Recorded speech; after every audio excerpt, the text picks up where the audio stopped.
ಇಲ್ಲಿಗೆ ಒಳಗಡೆ ಯಾರು ಗೊತ್ತಾ? ರಾವಣೇಶ್ವರ ದಶಗಂಟೆ ನಡೀತಾ ಇದ್ದಾನೆ. ನಾನು ಯಾರು ಗೊತ್ತಾಯ್ತಾ? 7 ಸುತ್ತಿನ ಕೋಟೆಯನ್ನೇ ರಕ್ಷಣೆ ಮಾಡುವವಳೆ ನಾನೇ ಲಂಕಿಣಿ. ನಾನಿದ್ದ ಕಾರಣವೇ ಈ ಲಂಕಾ ಕ್ಷೇತ್ರವೇ ಕ್ಷೇಮವಾಗಿ ಉಂಟು ನೋಡಿ. ಇಲ್ಲದಿದ್ರೆ ಎಲ್ಲರಿಗೂ ತೊಂದರೆಯೇ ಸರಿ. ಯಾಕೆ ಗೊತ್ತಾ? ಇಲ್ಲಿದ್ದವರು ಎಲ್ಲರ ರಕ್ಷಣೆಯೆಲ್ಲ ಮಾಡುವವನು ನಾನಾಗಿದ್ದೇನೆ. ರಾತ್ರಿ ವೇಳೆ ಕೊಯೋಗಿ ಮಲಗಬೇಕಾದ್ರೆ ಲಂಕಾಲಕ್ಷ್ಮಿಯಾದಂಥ ಲಂಕಿಣಿಯಾದಂಥ ನಾನು ಇಲ್ಲಿ ತಿರುಗಾಡ್ತಾ ಇದ್ದ ಕಾರಣ ಒಬ್ಬ ವ್ಯಕ್ತಿ ಕೂಡ ಒಳ ಪ್ರವೇಶ ಮಾಡುವ ಹಾಗಿಲ್ಲ. ಹೆಚ್ಚಾಕೆ ನಮ್ಮ ಕುಲದೇವರಾದ ಪರಮೇಶ್ವರ ಕೂಡ ಲಂಕಿನಿ ಒಮ್ಮೆ ಪ್ರವೇಶ ಮಾಡಲೇ ಒಳಗೆ ಅಂತ ಕೇಳಿದ್ರೆ ರಾವಣೇಶ್ವರನ ಕಾಣಬೇಕು ಅಂತ ಕೇಳಿದ್ರು ಕೂಡ ಬಿಡುವುದಕ್ಕೆ ಸಾಧ್ಯವೇ ಇಲ್ಲ. ಆ ಕಾರಣದಿಂದಾಗಿ ನನ್ನನ್ನ ರಕ್ಷಣೆಗಾಗಿ ಇಷ್ಟಿದ್ದಾನೆ. ಓಯ್ ಎಂತದ್ದು ಯಾರಿದ್ದಾರಂತ ನಾವು ಯಾರಿಲ್ಲ. ಸುಮ್ಮನೆ ವ್ಯರ್ಥ ತಿರುಗಾಟ ಮಾಡಿ ಸಾಕಾಯ್ತು. ಇನ್ನು ಎಂತದಕ್ಕೆ ತಿರುಗಾಟ? ನಮಗೆ ಇನ್ನೂ ಬೇಕಾ ತಿರುಗಾಟ? ಅಗತ್ಯವೆಲ್ಲ ಅಂತ ಉಂಟು. ಆದ್ರೆ ಏನು ಮಾಡೋದು ಹೇಳಿ? ನಾವು ಮಾಡುವಂತ ಉದ್ಯೋಗ ಅಲ್ವಾ, ನಿಷ್ಠೆಯಿಂದಲೇ ಮಾಡಿಕೊಂಡು ಬಂದವರು. ಅದಕ್ಕಾಗಿ ಯಾವ ಕಾರಣಕ್ಕೂ ನಾವು ಬಿಟ್ಟುಕೊಡುವ ಹಾಗಿಲ್ಲ. ಅದಲ್ಲ, ಯಾಕೋ ಏನೋ ಗೊತ್ತಾಗ್ಲಿಲ್ಲ. ಇವತ್ತು ಯಾಕೆ ಹೀಗಾಗ್ತದಂತ ಗೊತ್ತಾಗ. ಸ್ವಲ್ಪ ಉದ್ದಕ್ಕೆ ಕೂತ್ರೆ ಏನಂತ ನಿದ್ರೆ ಅಂತ ಗೊತ್ತಿದ್ರೆ ಅಲ್ವ ನಮಗೆ. ನಮ್ಮ ಜೀವನದಲ್ಲಿ ನಾವು ನಿದ್ರೆ ಮಾಡಿದ್ದು ಬಹಳಷ್ಟು ಕಡಿಮೆ. ನಿದ್ರೆ ಇಲ್ಲದೆ ಇಷ್ಟು ತಿರುಗಾಟವಾಯ್ತು. ಹಾಗಾಗಿ ಕೋಟೆಯನ್ನು ಸುತ್ತುತ್ತಾ ಇದ್ದವಳು ನಾನು. ಈಗ ಸ್ವಲ್ಪ ಉದ್ದಕ್ಕೆ ಮಲಗಿದ್ರೆ ಏನಂತೆ? ಮಲಗುದು ಎಲ್ಲೆಲ್ಲಿ ಮಲಗಿದ್ರೆ ಆಗ್ಲಿಕ್ಕಿಲ್ಲ. ನಾನು ಮಲಗಿದಾಗಲೇ ಯಾರಾದ್ರೂ ದುಷ್ಟರು ಬಂದು ಒಳ ಪ್ರವೇಶ ಮಾಡಿದ್ರೆ ಅದೇ ಆಗ್ಲಿಕ್ಕಿಲ್ಲ. ಈ ದ್ವಾರ ಉಂಟಲ್ಲ, ಈ ಬಾಗಿಲಿಗೆ ಅಡ್ಡವಾಗಿ ಮಲಗಬೇಕು. ಅದು ಹೇಗೆ ಅಂತ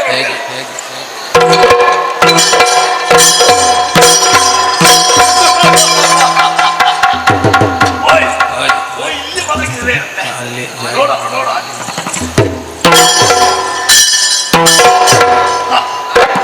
ಗೊತ್ತಾಯ್ತಲ್ಲ, ಆಯ್ತಲ್ಲ ಹೇಗೆ ಮಲಗೋದು?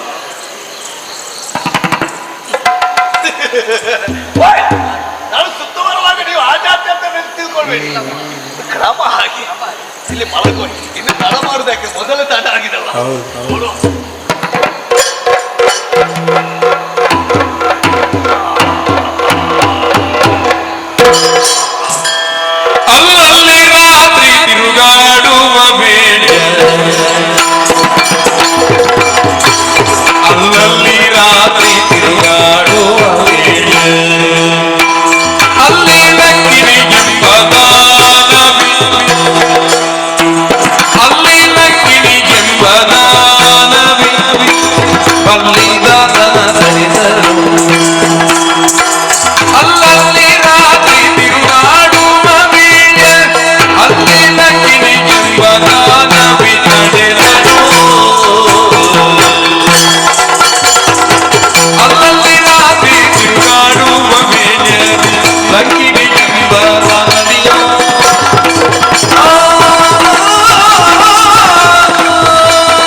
ಸಾಗಿ ಬಂದು ಲಂಕೆಯ ಮಹಾಕೋಟೆಯ ಹೊರಗಿನವರೆಗೆ ಬಂದಿದ್ದೇನೆ.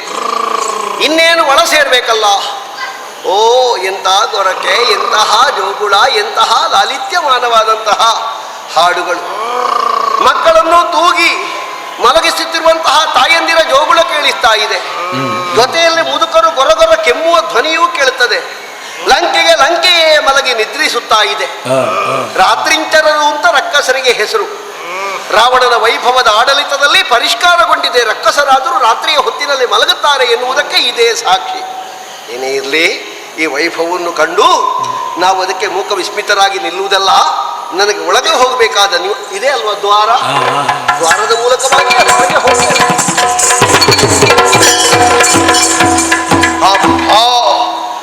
ದ್ವಾರದಲ್ಲಿ ಏನೋ ಒಂದು ಬಂಡೆ ಕಲ್ಲಿಟ್ಟಿದ್ದಾರ ಅಂತ ನನ್ನ ಕಾಲಿಗೆ ತಾಗಿದ್ದೇ ತಡ. ನಾನು ಹಿಂದಕ್ಕೆ ಎಸೆಯಲ್ಪಟ್ಟೆ ಅಂತ. ಅದ್ಯಾಕೆ ಬಂಡೆ ಕಲ್ಲಿಟ್ಟದ್ದು? ಅದ್ಯಾಕೆ ಬಂಡೆ ಕಲ್ಲಿಟ್ಟದ್ದು? ರಾಮ ರಾಮ ರಾಮ ರಾಮ. ಅಯ್ಯೋ, ಬಂಡೆ ಕಲ್ಲಲ್ಲಪ್ಪ, ಒಂದು ದೊಡ್ಡ ಗಾತ್ರದ ಬಂಡೆ ಕಲ್ಲಿನ ಹಾಗಿದ್ದ ಒಂದು ಜೀವ ಮಲಗಿದೆ. ಇದಕ್ಕೆ ಇದರ ಗೊಡವೆಯೂ ಇಲ್ವಲ್ಲ. ಇದು ಜಾತಿ ನೋಡುವಾಗ ಹೆಣ್ಣು. ನನಗೇ ಹೇಳಲಿಕ್ಕೆ ನಾಚಿಕೆ ಆಗ್ತದೆ ಹೆಣ್ಣು ಅಂತ. ಉಟ್ಟ ಬಟ್ಟೆ ಎಲ್ಲೆಲ್ಲೆಲ್ಲ ಉಂಟೋ ಇಲ್ವೋ ಅಂತೂ ಅದಕ್ಕೆ ಗೊತ್ತಿಲ್ಲ. ಹೊಟ್ಟಿನಲ್ಲಿ ಹೊರಳುತ್ತಾ ಉಂಟು, ನೊರೆ ನೊರೆ ಕಾಡ್ತಾ ಉಂಟು. ಕುಡ್ದದ್ದೇ ಹೆಚ್ಚಿರ್ಬೇಕು. ಅಯ್ಯೋ, ಇದನ್ನೆಲ್ಲಿಯಾದರೂ ದಾಟಿ ಹೋದೆ ಅಂತ ಆದ್ರೆ ನನ್ನ ಅಪ್ಪನನ್ನು ನಾನು ಮೀರಿದ ಹಾಗಾಗ್ತದೆ. ಜೀವ ಇರುವುದನ್ನು ನಾವು ಯಾವ ಕಾಲಕ್ಕೂ ದಾಟಿ ಹೋಗಬಾರದಂತೆ. ಹಾಗೆ ಅಂತ ಇದನ್ನು ನಾನು ಎಬ್ಬಿಸಿ ಹೋದೆ ಅಂತ ಇದ್ರೆ, ಎಬ್ಬಿಸುವುದು ಎಂಥದರಲ್ಲಿ? ಯಾವ ಕೈಯನ್ನು ಮುಟ್ಟಿ ಮತ್ತೆ ಎಲ್ಲಿ ತೊಳೆಯುವುದು? ಅಯ್ಯೋ, ನೋಡುವ, ಒಂದು ಕೆಲಸ ಮಾಡುವ. ಒಂದು ಸಣ್ಣ ಕಡ್ಡಿ ತೆಕ್ಕೊಂಡು ಇದರ ಕಿವಿಗೆ ಹಾಕುವ. ಎತ್ತರ ಆಗ್ತದ ನೋಡುವ.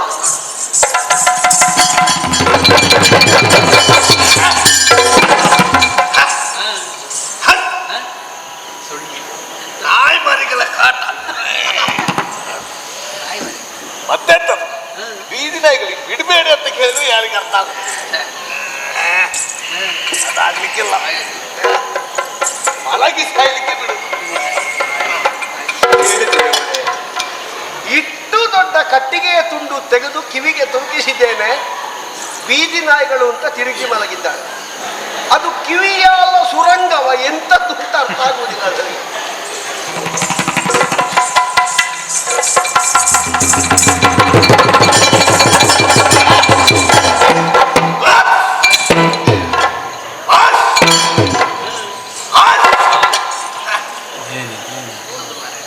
ಸೊಳ್ಳೆಗಳ ಕಾಟ.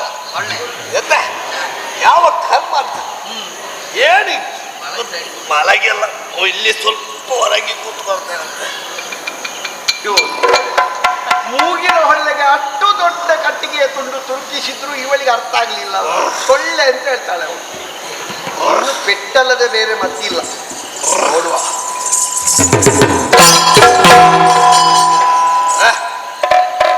ಎಲ್ಲೋ ಒಂದು ದೂರದಿಂದ ಶಬ್ದ ಕೇಳ್ತಾ ಉಂಟು. ಹೇಗೆ ಏನಂತೆ? ಬಲವಾಗಿ ಒಂದು ಹೊಡೆದಿದ್ದೇನೆ, ಎಲ್ಲಿಯೋ ಪೆಟ್ಟಾಗ್ತದೆ ಅಂತ ಹೇಳ್ತಾರೆ. ಇತ್ಲಾಗೆ ಅಂತ ಹತ್ತಿರ ಆದ್ರೆ ಸ್ವಲ್ಪ ದೂರ, ಇಲ್ಲಿ ಅಲ್ಲ. ನೋಡುವ, ಇಲ್ಲಿ ನಮ್ಗೇನು. ಹೇಗೆ ಇವಳಿಗೆ ಬಿದ್ರು ಹತ್ತಿರದಲ್ಲಿ ಅಂತ ಹೇಳ್ತಾಳೆ. ದೂರದಲ್ಲಿ ಅಲ್ಲ, ಹತ್ತಿರದಲ್ಲಿ ಅಂತ.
ನಿಮ್ಮಂತವರ ಕಳ್ಳತನ ಮಾಡೋದಕ್ಕೆ ಬರುವರು, ಒಳ ಪ್ರವೇಶ ಮಾಡೋದಕ್ಕೆ, ಉಸಿರು ಹೋಗೋದಕ್ಕೆ.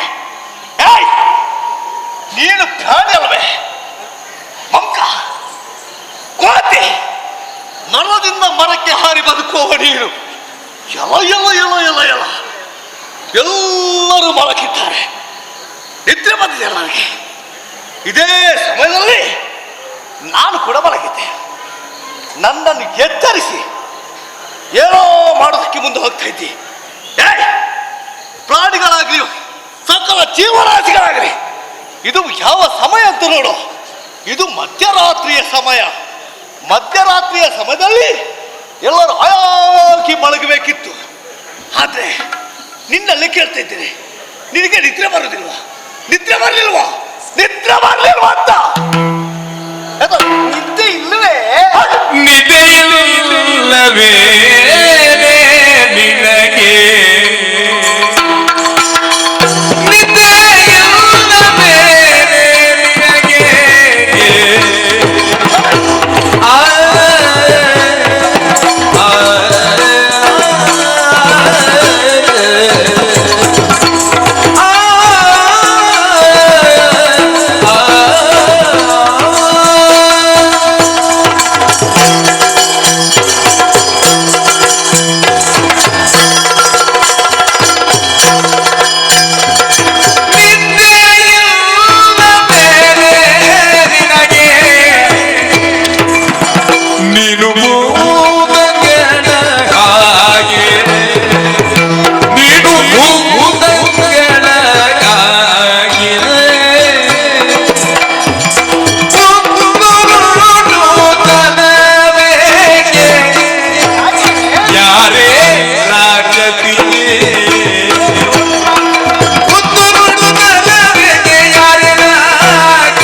ನನಗೆ ನಿನಗೆ ನಿದ್ದೆ ಮಾಡಬಾರ್ದು ಅಂತ ಹೇಳಿದ್ದಾರೆ. ಯಾರ ಶಾಪ ಉಂಟ? ಶಾಪ ಅಲ್ಲ, ಮತ್ತೆ ನಿದ್ದೆ ಮಾಡಬಾರ್ದು. ಯಾಕೆ? ರೋಗವ? ಜೀವಿಗಳು ಪ್ರಪಂಚದಲ್ಲಿ ಸೋಲುವುದು 4 ವಿಷಯದಲ್ಲಿ. ಏನಂತ? ನಿದ್ರೆ, ಆಹಾರ, ಭಯ, ಮೈಥುನ. ಈ 4 ಯಾರಿಗಿಲ್ವೋ ಅವರು ಮತ್ತೆ ದೇವರಾಗ್ತಾರೆ ಅಂತ ಲೆಕ್ಕ. ಹೌದಾ? ಹೌದೌದು. ಈಗ ನೀವು ದೇವರಾಗುವುದಕ್ಕೆ ಅದಲ್ಲ, ಒಂದು ಸಾಧನೆ. ನನಗೆ ನಿದ್ರೆಯ ಗೊಡವೆ ಇಲ್ಲ. ಆಹಾರ ಸಿಕ್ಕಿದ್ರೂ ಆಗ್ತದೆ, ಸಿಕ್ಕದೇ ಇದ್ರೂ ಆಗ್ತದೆ. ಹೌದಾ? ಮತ್ತೆ ನಾನು ಬ್ರಹ್ಮಚಾರಿ. ಮೈಥುನದ ವಿಷಯ ಇಲ್ಲ, ಮದುವೆ ಆಗಲಿಲ್ಲ. ಮತ್ತೆ ನನಗೆ ಹೆದರಿಕೆ ಎನ್ನುವುದು ಬರೀಲಿಕ್ಕೆ ಮಾತ್ರ ಗೊತ್ತುಂಟು ವಿನಃ ಅನುಭವದಲ್ಲಿ ಇಷ್ಟರವರೆಗೆ ಆಗಲೇ ಇಲ್ಲ. ಹಾಗೆ ಕೆಲವರಿಗೆ ಬರೀಲಿಕ್ಕೆ ಮಾತ್ರ, ಕೆಲವರಿಗೆ ಓದ್ಲಿಕ್ಕೆ ಬರೋದು ಅಲ್ಲ, ನನಗೆ ಅನುಭವದಲ್ಲಿ ಆಗಲೇ ಇಲ್ಲ. ಇದು ಅದಲ್ಲ, ನೀನು ಭೂತ. ಯಾರು ನೀನು? ನೀನು ಬಾರಿ ನಿನಗೆ ಹಾಗೆ ಕಾಣ್ತೇನೆ ನಾನು. ಅದ್ಭುತ, ಅದ್ಭುತ, ಅದು ಭೂತ. ಭಯಂಕರ, ಭಯಂಕರ, ಅದು ಭೂತ. ಅದ್ಭುತ, ಅದ್ಭುತ, ಅದ್ಭುತ, ಅದು ಭೂತ. ಅದ್ಭುತ ಆದ್ರೆ ನಾಡು ನೀನು ಉದ್ದುರುಟು ತನವನ್ನು ತೋರಿಸ್ತಾ ಇದೆಯಲ್ಲ. ಚೋರೆ ಚೋರೆ ಏನು? ನೀನ್ ಯಾರೇ? ನಾನು ಯಾರಂತ ಗೊತ್ತಾಗ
ಸತ್ತಾಗಿ ಮಾತು ಮಂಗಳ ಅಂತ ನಿನಗೆ ಇರ್ತದ ಪರಿಚಯ.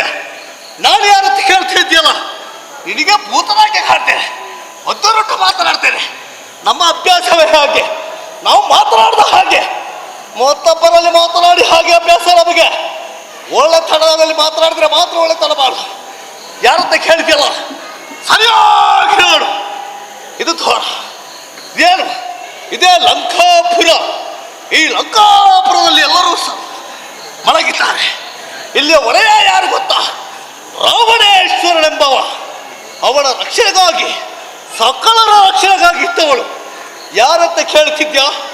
ಲಂಕಾಲಕ್ಷ್ಮಿ, ಲಂಕಿಣಿ ಅಂದ್ರೆ ನಾನೇ. ನೀ ಲಂಕಿಣಿ, ಲಂಕಿಣಿ, ಲಂಕಿಣಿ, ಲಂಕಿಣಿ, ಲಂಕಿಣಿ. ನಾನು ಯಾರೆಂಬುದನ್ನು ತಿಳಿಸಿದೆ. ಆದ್ರೆ ಪ್ರಾಣಿಯಾಗಲಿ ಮತ್ತೊಬ್ಬನಾಗಲಿ, ನೀನೊಬ್ಬ ಶುದ್ಧ ಕಳ್ಳನಾಗಿ ಬಂದಿದ್ದಲ್ಲ. ಯಾರೆಲ್ಲ ಕಳ್ಳನಿ? ಕಳ್ಳನಲ್ಲ, ಕಳ್ಳನಲ್ಲ ಕಾಣೆ ನಾವು, ಕಳ್ಳನಲ್ಲ ಕಾಣೆ ನಾವು.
ನೀನು ಜಾಣೆಯಾದ್ರೆ ನಾನು ಯಾರು ಅಂತ ತಿಳ್ಕೊ. ಯಾರೇ ಹೇಳು, ಹೇಳು. ನನ್ನ ಮಾವ ಅಲ್ಲ, ಅದು ಸಂಬಂಧಿಕರ. ಕಳ್ಳ. ನೀನು ಕಳ್ಳ. ಕಳ್ಳ ಅಲ್ಲ, ಆ ಜಾತಿಗೆ ಸೇರಿದವನ. ಕಳ್ಳ ಅಲ್ಲ, ಮತ್ತೆ ಯಾರದ್ದಾಗ್ಬೇಕಲ್ಲ ನೀನು? ನಾನಲ್ಲ.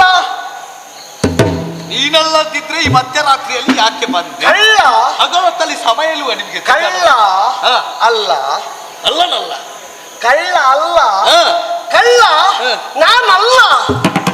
ಅದಕ್ಕೆ ನನಗೆ ಯಾಕೆ ತೋರಿಸುದು? ಅಲ್ಲ ಅಲ್ಲ ಅಂತ ಗೊತ್ತಾಯ್ತು. ಇದು ಜಾಣೆ ರಕ್ಕಸಿ, ಜಾಣೆ ರಕ್ಕಸಿ. ನಾನು ಜಾಣ ಅಂತ ನಿನ್ಗೆ ಗೊತ್ತಾಯ್ತು. ಅದು ನೀನು ಮಾತಾಡೋ ಗೊತ್ತಾಗ್ತದಲ್ಲ. ನೀ ಮಾತಾಡೋದು ಸಾಧಾರಣ ಅರ್ಥ ಆಗ್ಲಿಕ್ಕಿಲ್ಲ, ಹಾಗುಂಟದು. ಯಾಕೆ? ಹಾಗುಂಟದು. ಮತ್ತೆ ಮತ್ತೆ ಇಲ್ಲಿ ಕೇಳು, ನಿನಗೆ ವಾಯುವಿನ ಪರಿಚಯ ಉಂಟಾ? ಯಾವ ವಾಯು? ಒಳ್ಳೆ ವಾಯು.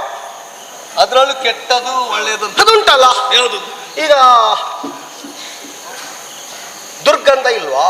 ಉಂಟು. ಅದು ಕೆಟ್ಟ ವಾಯು ಅಲ್ವಾ? ಆದ್ರೆ ವಾಯು ಅಂತ ಹೆಸರಲ್ವಾ? ಹೌದು, ಅದರಲ್ಲಿ ಒಳ್ಳೆ ವಾಯು. ಒಳ್ಳೆ ವಾಯು ಅಂತ ಹೇಳಿದ್ರೆ ಯಾರು ಗೊತ್ತುಂಟಾ? ಯಾವುದು? ಪ್ರಾಣ ಸ್ವರೂಪನಾದ, ನಮ್ಮ ಜೀವನಾಧಾರಕ್ಕೆ ಮುಖ್ಯನಾದಂತಹ ಒಬ್ಬ ವಾಯು ಇದ್ದಾನಲ್ಲ, ವಾಯುದೇವ. ನಿನ್ನ ಗಾಳಿ ಗೊತ್ತಾಯ್ತು. ಮೂಗಿನಿಂದ ತಕೊಳ್ಳುವ ಗಾಳಿ ಉಂಟಲ್ಲ, ಆ ಗಾಳಿಗೆ ನಾನು ಮಗ. ಒಳ್ಳೆ ವಾಯು. ನೀನು ಯಾರಲ್ಲಿ ಮಾತನಾಡ್ದೆ? ಯಾರಲ್ಲಿ? ನಿನ್ಗೆ ಯಾರು ಮಾತನಾಡ್ಲಿಕ್ಕೆ ಚಟ ಉಂಟದ? ಚಟ ಅಂತಲ್ಲ, ಮತ್ತೆ ಮಾತನಾಡ್ಲಿಕ್ಕೆ ಗೊತ್ತುಂಟದ? ನಿನಗೆ ಅರ್ಥ ಆಗ್ಬೇಡ್ವಾ? ಮತ್ತೆ ನನಗೆ ಅರ್ಥ ಆಗ್ಲಿಕ್ಕೆ ನನ್ನ ಹೆಸರೇನು ಗೊತ್ತುಂಟಾ? ಏನಂತ? ಕೆಲವರೆಲ್ಲ ಕೆಲವು ಹೆಸರಿನಿಂದ ಕರೀತಾರೆ. ಏನಂತ? ನನ್ನನ್ನು ಮಾರುತಿ ಅಂತ ಹೇಳ್ತಾರೆ, ನನ್ನನ್ನು ಸುಂದರ ಅಂತ ಹೇಳ್ತಾರೆ. ಯಾರು ನೀನು ಸುಂದರ? ನೀನು ನಮ್ಮ ಜಾತಿಯಲ್ಲಿ ನಾನೇ ಸುಂದರ. ನೀ ಹೇಳಿಲ್ವಾ ಈಗ ಲಂಕಾಲಕ್ಷ್ಮಿ ಅಂತ? ಹೌದು. ನಿನ್ನ ಜಾತಿಯಲ್ಲಿ ನೀನ್ ಚಂದ ಅಲ್ವಾ? ಹೌದು. ಯಾಕೆ ಇದು ಹೇಳಿದ್ದು ನಾನು. ನನ್ನನ್ನು ಆಂಜನೇಯ ಅಂತ ಹೇಳ್ತಾರೆ. ಹೌದಾ? ಬೇರೆ ಬೇರೆ ಹೆಸರಲ್ಲಿ ಹೇಳ್ತಾರೆ. ಬೇರೆ ಬೇರೆ. ಆದ್ರೆ ನನ್ನನ್ನು ಕಂಡಾಕ್ಷಣದಲ್ಲಿ ಪ್ರತಿಯೊಬ್ಬರು ಗುರುತಿಸುವುದು ನನ್ನ ಅಣುವನ್ನು ನೋಡಿ, ಆ ಮುಖವನ್ನು ನೋಡಿ. ನನ್ನ ಹೆಸರು ಹನುಮಂತ. ಹನುಮಂತ.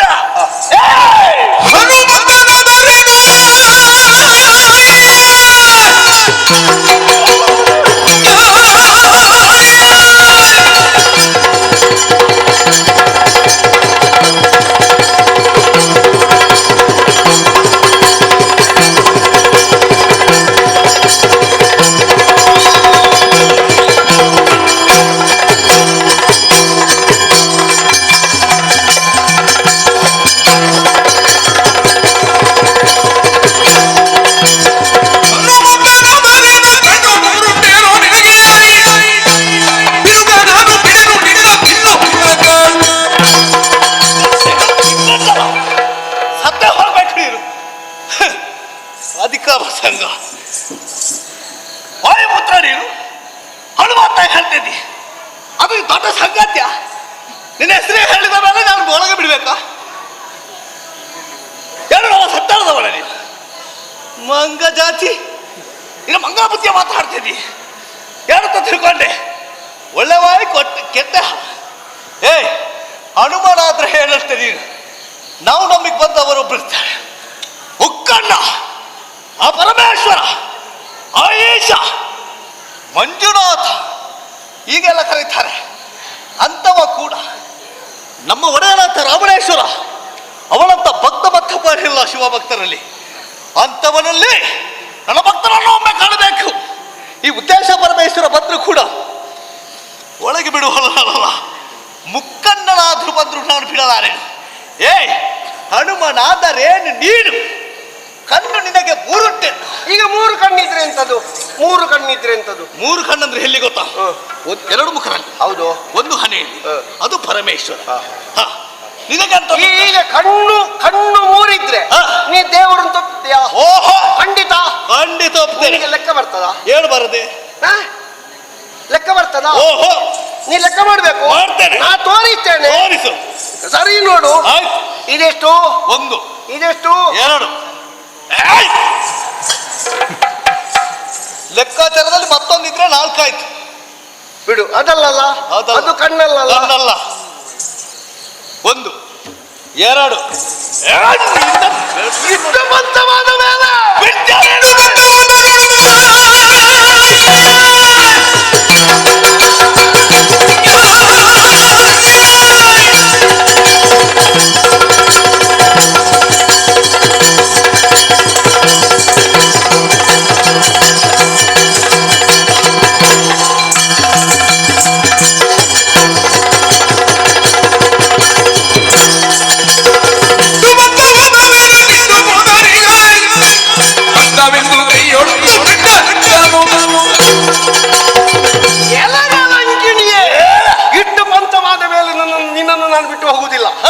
ನಿನಗೆ ನಾನು ಖಂಡಿತ ಹೊಡಿತೇನೆ. ಆದ್ರೆ ನನ್ನದೊಂದು ಜೀವನದ ತೀರ್ಮಾನ ಉಂಟು. ಹೆಣ್ಣಿನ ಮೇಲೆ ನಾನು ಮೊದಲಾಗಿ ಕೈ ಮಾಡುವುದಿಲ್ಲ. ಹೌದಾ? ನೀನು ನನ್ನ ಮೇಲೆ ಕೈ ಮಾಡಿದೆ ಅಂತ ನೀನನ್ನು ಹೊಡೆದು ಹೊಡೆದು ಹೊಡೆದು ಹೊಡೆದು ಪುಡಿ ಪುಡಿ ಮಾಡ್ತೇನೆ ನಾನು. ನನ್ನದೊಂದು ಅಭ್ಯಾಸ. ಇಷ್ಟರ ತನಕ ಈ ದ್ವಾರದಲ್ಲಿ ಯಾವ ಪ್ರಾಣಿಯೋ ಪ್ರವೇಶ ಮಾಡಲಿಲ್ಲ. ಆದ್ರೆ ನಿನ್ನಂತ ಒಬ್ಬ ಪ್ರಾಣಿ ಬಂದ ಮೇಲೆ ನಾನು ಕೊಲ್ಲುವುದಿಲ್ಲ ಅಂತ ತೀರ್ಮಾನ ಮಾಡಿದೆ. ಆದ್ರೆ ಒಂದು ಸಂಗತಿ, ನಾನು ಎಲ್ಲಾದ್ರೂ ನಿನಗೊಂದು ಬೆಟ್ಟು ಬಡಿದ್ರೆ ನಿನ್ನ ಜೀವನದಲ್ಲಿ ನೆನಪಿರುವಷ್ಟು ನೋವಾಗ್ತದೆ. ನೀನು ನೋವಂತಲ್ಲ, ನೀನು ಬದುಕುಳಿದಕ್ಕೆ ಸಾಧ್ಯವಿಲ್ಲ. ನಾನು ಪಡೆಯುವ ಮೊದಲು ಸ್ವಲ್ಪ ನೀನು ಯೋಚನೆ ಮಾಡಬೇಕು. ನಿನ್ನ ಮನೆಯಲ್ಲಿ ಯಾರಾದ್ರೂ ಇದ್ದಾರ? ಎಲ್ಲರನ್ನು ನೆನೆಸಿಕೊ. ಮತ್ತೆ ಮತ್ತೆ ನೋಡುವ ಹಾಗಿಲ್ಲ, ಗೊತ್ತಾಯ್ತಾ? ಅಷ್ಟೇ ಅಲ್ವಾ? ನೀ ಹೊಡೆದ್ರೆ ನಾ ಸಾಯ್ತೇನೆ ಅಂತಲ್ವಾ? ಅಷ್ಟೇ ಅಲ್ವಾ? ಮತ್ತೆ ಮುಗೀತಲ್ಲ. ಸತ್ರ ಮುಗೀತಲ್ಲ. ಅದು ಹೌದು. ಆಯ್ತಾ? ಸತ್ತ ಮೇಲೆ ಏನು ಇಲ್ಲ. ಆಯ್ತು, ಹಾಗಾದ್ರೆ ನೀ ಹೊಡಿಲಿಕ್ಕೆ ತಯಾರಾಗು. ಹೇಳಂತ. ನಾನು ಇಲ್ಲಿ ನೀನು ಬಡಿ. ನಾ ಹೊಡಿಯುದಿಲ್ಲ. ನೀನು ಬಡಿತ. ಹೆಣ್ಣಿನ ಮೇಲೆ ನಾನು ಮೊದಲು ಕೈ ಮಾಡುವುದಿಲ್ಲ. ಹಾಗಾದ್ರೆ ನಾನು ಬಡಿದ ಮೇಲೆ ನೀನು ಮತ್ತೆ ಹೇಳಂತ. ನಾ ಬದುಕಿ ಉಳಿದ್ರೆ ನಾನು ಬಡಿದ ಮೇಲೆ ನೀನು ಬಡಿಲಿಕ್ಕೆ ಇಲ್ವಾ? ತೊಂದರೆ ಇಲ್ಲ, ಲೆಕ್ಕಾಚಾರವಿಲ್ಲ. ಇಲ್ಲದಿದ್ರೆ ನನಗೇನು ಹಠ ಇಲ್ಲ, ನಾನು ಬಡಿಲೇಬೇಕು ಅಂತ. ಏನು? ನೀ ಹೊಡೆದ ಮೇಲೆ ನಾನು ಉಳಿದ್ರೆ ಮತ್ತೆ ಹೊಡಿತೇನೆ ನಾನು. ಹೌದು, ಆಯ್ತಾ? ನಾನು ಬಡಿಯುವ ಮೊದಲು ಎಲ್ಲಿಯಾದ್ರೂ ನಿನ್ನ ದೈವಗಳಿದ್ರೆ ಯೋಚನೆ. ತೊಂದರೆ ಇಲ್ಲ, ತೊಂದರೆ ಇಲ್ಲಲ್ಲ. ದೈವ ಉಂಟಲ್ಲ ಇಲ್ಲೇ. ಉಂಟೇ? ಅಲ್ಲ, ಉಂಟಲ್ಲ ಇಲ್ಲೇ. ಮನದೊಳಗೆ ದೈವ ಉಂಟು. ಆಯ್ತು, ಹಾಗಾದ್ರೆ ಬಡಿತೇನೆ. ನೀ ಹೊಡಿ. ಆಯ್ತು, ನೀನು ನಿಲ್ಲು. ನೀ ಹೊಡೆದ್ರೆ ನಾನೇನಾಗ್ತೇನೆ? ಹೇಳತಿ. ಏನಾಗ್ತೇನೆ? ನೀನು ಸಾಯ್ತಿ. ಇದು ಜಾಗ ಸರಿ ಉಂಟಾ? ಸರಿ ಇಲ್ಲದ ಜಾಗದಲ್ಲಿ ಬಿದ್ದು ಸತ್ತ ಅಂತ ನಾಳೆ ಒಂದು ಅಪವಾದ ಬರ್ಲಿಕ್ಕ? ಸಾಯುವವರಿಗೆ ಅಂತದುಂಟ. ಮತ್ತೆ ಒಳ್ಳೆ ಜಾಗದಲ್ಲಿ ಸಾಯ್ಬೇಕು ಅಂತ ನಿನ್ನ ಜೀವನದಲ್ಲಿ ಇಲ್ಲಿ ಬನ್ನಿ. ಈಗ ಬರೀತಾರ. ಇದು ಬದಿ ಹೌದಾ? ಬರೇ ಬದಿ ಹೌದಾ? ಬದಿ ಹೌದು. ಈ ಬದಿಯಲ್ಲಿ ಬಿದ್ದು ಸತ್ರೆ ಯಾರಾದ್ರೂ ನನ್ನ ಸಾವನ್ನು ನೋಡ್ತಾರಾ? ಅದು ನೋಡ್ಲಿಕ್ಕೆ. ನನ್ನ ಸಾವನ್ನು ನೋಡುದು ಬಿಡು, ನೀ ಕೊಂದದ್ದು ಯಾರಿಗಾದ್ರೂ ಗೊತ್ತಾಗ್ತದಾ? ನಾನಲ್ಲಿ ನಿಲ್ತೇನೆ. ನನಗೆ ಜೀವನದಲ್ಲಿ ಒಂದು ದಾರಿಯಲ್ಲಿ ಬೀಳ್ಬೇಕು ಅಂತ ಇತ್ತು. ಓ, ದಾರಿಯಲ್ಲಿ? ಹೌದೌದು. ಏನು ಮಾಡುದು? ದಾರಿಯಲ್ಲಿ ಹೋಗ್ಬೇಕು ಅಂತ. ಯಾರ ಯಾರ ಹಣ ಬರದಲ್ಲಿ ಏನೇನು ಬರುತ್ತೆ ಆಗಲ್ಲೇ. ನಾನು ಒಳ್ಳೆ ಉದ್ದೇಶದಲ್ಲೇ ಹೇಳುದು. ನಾನೊಂದು ದಾರಿಯಲ್ಲಿ ಹೋಗ್ಬೇಕು, ಒಂದು ದಾರಿಯಲ್ಲಿ ನನ್ನ ಬದುಕಿರ್ಬೇಕು, ದಾರಿಯಲ್ಲೇ ಸಾಯ್ಬೇಕು. ಸಾಯ್ಬೇಕು ಅಂತಲ್ಲ, ನನ್ನ ಬದುಕು ಒಂದು ದಾರಿಯಲ್ಲಿ ಬೇಕು ಅಂತ ಇತ್ತು. ಕೊನೆಯ ಪಕ್ಷದಲ್ಲಿ ಬಿದ್ದು ಸಾಯುವುದಾದ್ರೂ ದಾರಿಯಲ್ಲಿ ಸಾಯುವ. ಏನಾದ್ರೂ ಉಪಕಾರ ಇಲ್ಲೇ ನಿಲ್ಲುವುದು. ಆಯ್ತು, ಇದು ನಿನಗೂ ನನಗೂ ಒಳ್ಳೆಯದೇ. ಬಡಿತೇನೆ, ಬಡಿತೇನೆ. ಎಷ್ಟು ಹೊತ್ತು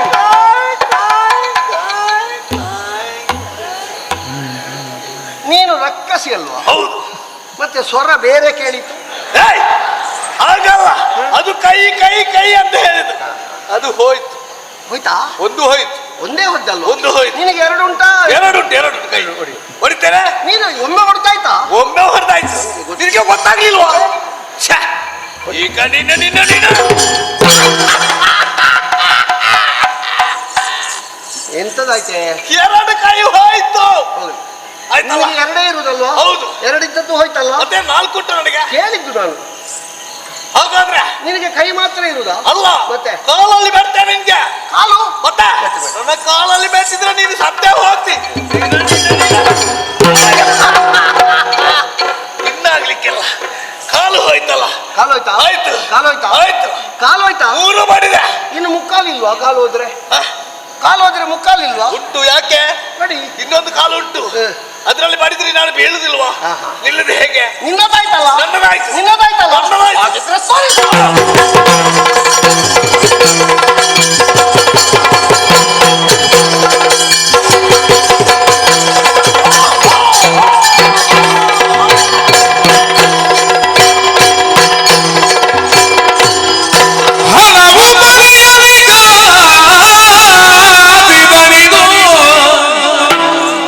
ಲಂಕಾಲಕ್ಷ್ಮಿ ತೊಲಗಿದಳು,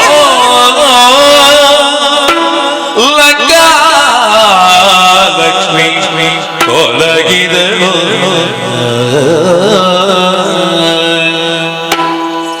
ರಾವಣಗೆ ಮತ್ತು ದುರ್ವಿಷಯನು, ರಾವಣಗೆ ಮತ್ತು ದುರ್ವಿಷಯನು. ಬಳಿಕ ಹನುಮಂತ ಅಡುರೂಪಿಣಿಯು ಬಂದು,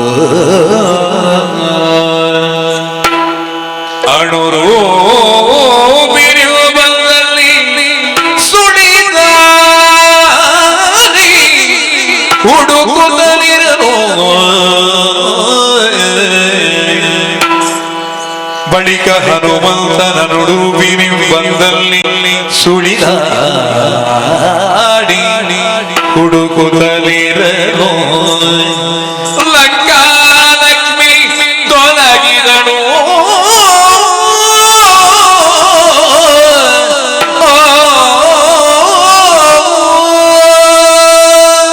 ಪರಿಪರಿಯಾಗಿ ಕಾದಾಟವನ್ನು ನಡೆಸಿದಂತಹ ಲಂಕಿನಿ ನನ್ನಿಂದ ಒಂದು ರೀತಿಯಾದಂತಹ ಬಿಡುಗಡೆಯನ್ನು ಹೊಂದಿದ ಕಾಲದಲ್ಲಿ ದೇವದುಂದುಬೆ ಮೊಳಗುವುದಕ್ಕಾರಂಭ ಮಾಡಿತು. ಮೇಘದಿಂದ ಪುಷ್ಪಗಳು ಉದುರುವುದಕ್ಕಾರಂಭವಾಯಿತು. ಯಾಕೆ ಅಂತ ಕೇಳಿದ್ರೆ, ಹರನು ಬ್ರಹ್ಮನ ಕಪಾಲವನ್ನು ಚಿವುಟಿ ಭಿಕ್ಷಾಪಾತ್ರೆಯನ್ನು ಹಿಡಿದು ದೇಶಾಟನೆ ಮಾಡುತ್ತಿರುವ ಹೊತ್ತು ಹರನ ಭಿಕ್ಷಾಪಾತ್ರೆಗೆ ಒಂದು ಕಾಲದಲ್ಲಿ ಇವಳು ಯಕ್ಷಿಣಿಯಾಗಿದ್ದಾಗ ಮಣ್ಣರಚಿದ್ದಾಳಂತೆ. ಆ ಕೋಪದಿಂದ ಅವಳಿಗೆ ಶಾಪ, ನೀ ದಾನವಯಾಗಿ ಹೋಗು, ಲಂಕೆಯ ಬಾಗಿಲು ಕಾಯುತ್ತಾ ಇರು. ಅವಳು ನನ್ನಿಂದ ಈಗ ಬಿಡುಗಡೆ ಹೊಂದಿದ್ದಾಳೆ. ಈಶ್ವರ ದೇವರು ಆ ಕಾಲದಲ್ಲಿ ಹೇಳಿದ್ದಂತೆ, ನನ್ನ ಅಂಶ ಸಂಭೂತನೇ ಬಂದು ನಿನ್ನ ಬಂಧನವನ್ನು ಬಿಡುಗಡೆಗೊಳಿತಾನೆ. ಎಲ್ಲಿಂದ ಎಲ್ಲಿಯವರೆಗೆ ಯೋಗ ಯೋಗ್ಯತೆ ನಮ್ಮ ಪಾಲಿಗೆ. ದೈವಾನುಗ್ರಹ. ನಾವು ಶಾಪ ವಿಮೋಚಕರು ಅಂತ ಹೇಳುವಲ್ಲಿ ನಮಗೆ ಕೋಡು ಮೂಡುವುದಿಲ್ಲ, ಅಭಿಮಾನ ಜಾಗೃತವಾಗ್ತದೆ ಅಷ್ಟೇ. ತೊಲಗಿದಳು ಲಂಕಾಲಕ್ಷ್ಮಿ. ನೋಡಿದಿರಾ, ಈ ಲಂಕಿಣಿ ಎನ್ನುವಂತಹ ಅಸುರ ಸತ್ತಾಕ್ಷಣದಲ್ಲಿಯೇ ದೇವತೆಗಳು ಹೇಳ್ತಾ ಇದ್ದಾರೆ, ರಾವಣಗೆ ಬಂತು ದುರ್ದಶೆ, ಹೊರಟೋದಳು ಭಾಗ್ಯಲಕ್ಷ್ಮಿ, ಮುಗಿಯಿತು ರಾವಣನ ಕತೆ. ಅದೇ ಒಂದು ಮಾತೆ ಸೀತೆಯನ್ನು ಹುಡುಕುವ ಉದ್ಯೋಗದಲ್ಲಿ ಇನ್ನೂ ನಾನು ಹೀಗೆ ಪ್ರಕಟವಾಗಿ ಹೋಗುವುದಲ್ಲ. ಎಷ್ಟು ಮಂದಿಗಳು ನನ್ನನ್ನು ತಡೆದಾರು, ಎಷ್ಟು ಮಂದಿಗಳು ನನ್ನಲ್ಲಿ ಮಾತಾಡಿಯಾರು. ಈ ಪ್ರಸಂಗಕ್ಕೆ ಹೊತ್ತು ಸಾಕ. ಹಾಗಾಗಿ ಇನ್ನು ಅನುರೂಪದಿಂದ ಯಾರಿಗೂ ಕಾಣಿಸಲಿಕ್ಕಿಲ್ಲ. ನಾನು ನನ್ನಷ್ಟಕ್ಕೆ ಹೋಗಿ ಗಮ್ಯ ಪ್ರದೇಶವನ್ನು ತಲುಪಿ ಕಾರ್ಯಸಾಧನೆಯನ್ನು ಮಾಡಿ ಬರುವಲ್ಲಿವರೆಗೆ ಅನುರೂಪದಲ್ಲಿ ಹುಡುಕುತ್ತೇನೆ.